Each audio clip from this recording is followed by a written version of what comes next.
Imagine the most private, vulnerable moment of your life, and then imagine there being a photo of that.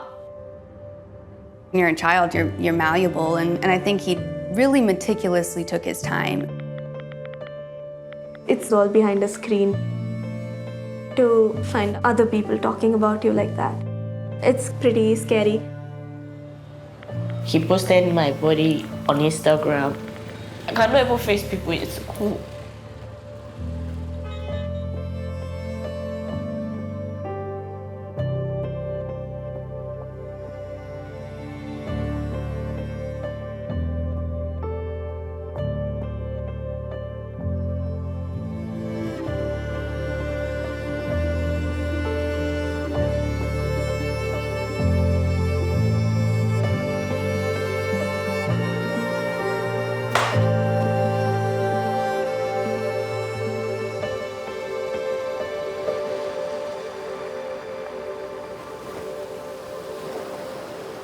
When I was 13, somebody started speaking to me online. She told me that I was beautiful. I was really shy at 13. I had really low self-esteem, and it was kind of nice to hear that from her. She said that she was a 19, 20-year-old woman. She introduced the idea that maybe I could do topless modelling. Eventually, she convinced me, and I sent her a topless photo, and everything changed at that point. She was threatening me and saying that I needed to send more and more explicit photos. And when I said that I didn't want to, she said that she would make sure everybody saw the photos that I'd already sent. She said she'd spoken to her boss about me and that he wanted to come and meet me to take some professional photos for a portfolio.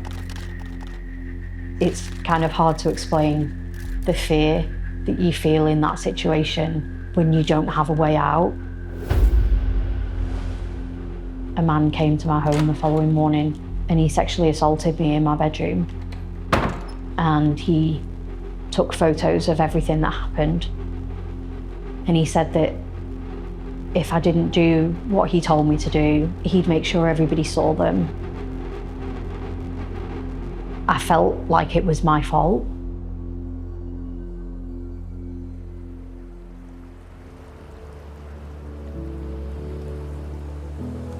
I was 14 and I was in school, and me and my friend were just roaming around doing nothing. I was shown screenshots with conversations in vivid and graphic detail about my sexual activities and my body. Whatever allegations were made in the text were completely false, and I was horrified. What I felt was mostly confusion. The things they were talking about were so intimate. There were a lot of things that other person had said about what they've done to me, which really weren't true at all. It's scary because you don't really realize that people see you and know you till you find other people talking about you like that.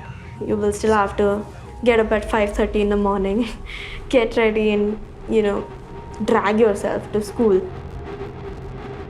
It was one of the most difficult phases in my life. Nobody, not even the police and not even any of my friends or me or the school, nobody could find out who sent those text messages or who that account belonged to. What happened to me makes me feel like no matter what you do, you're not going to be safe.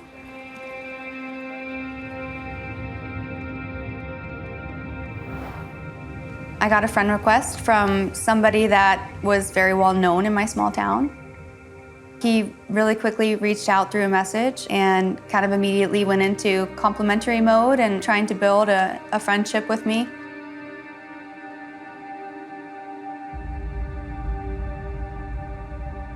I was 12.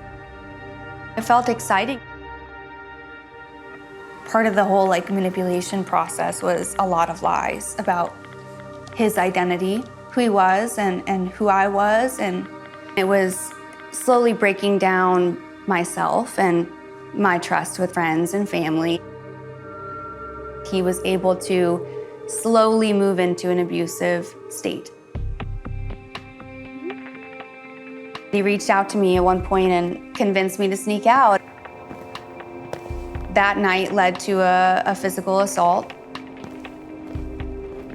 I snuck back in my window and was just so broken, you know, upset by everything, and I just remember crying like all night.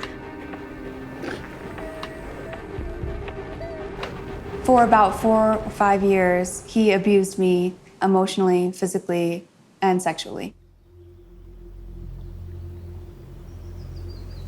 One of his other victims spoke up.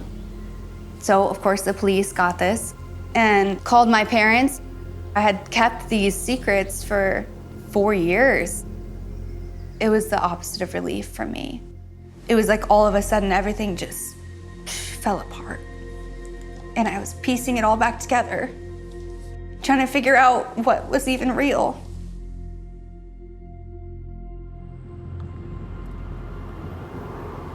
Teachers and parents have been alerted to the risk of extortion scams, targeting teenagers after a sharp increase in the number of reported cases. The person that I thought loved me, he started blackmailing me. He sent screenshots of videos and images of me that he recorded without my knowledge. He had told me that he was going to create fake accounts. When he created that Instagram account, he started blackmailing me.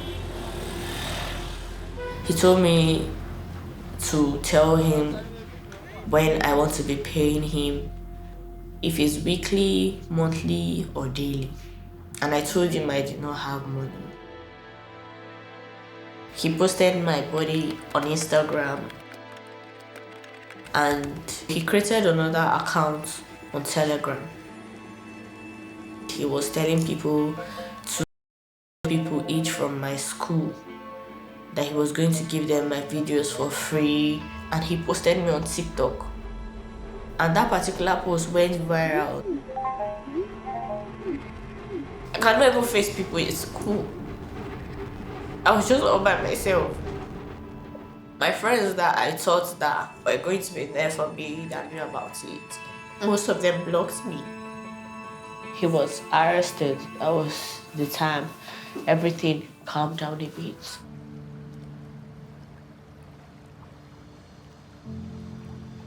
I just wish that everybody in this kind of position that I'm in can just find justice. No child should have to experience what I went through. We are still dealing with the same issues. The same thing that happened to me 20 years ago is still happening to children every day now.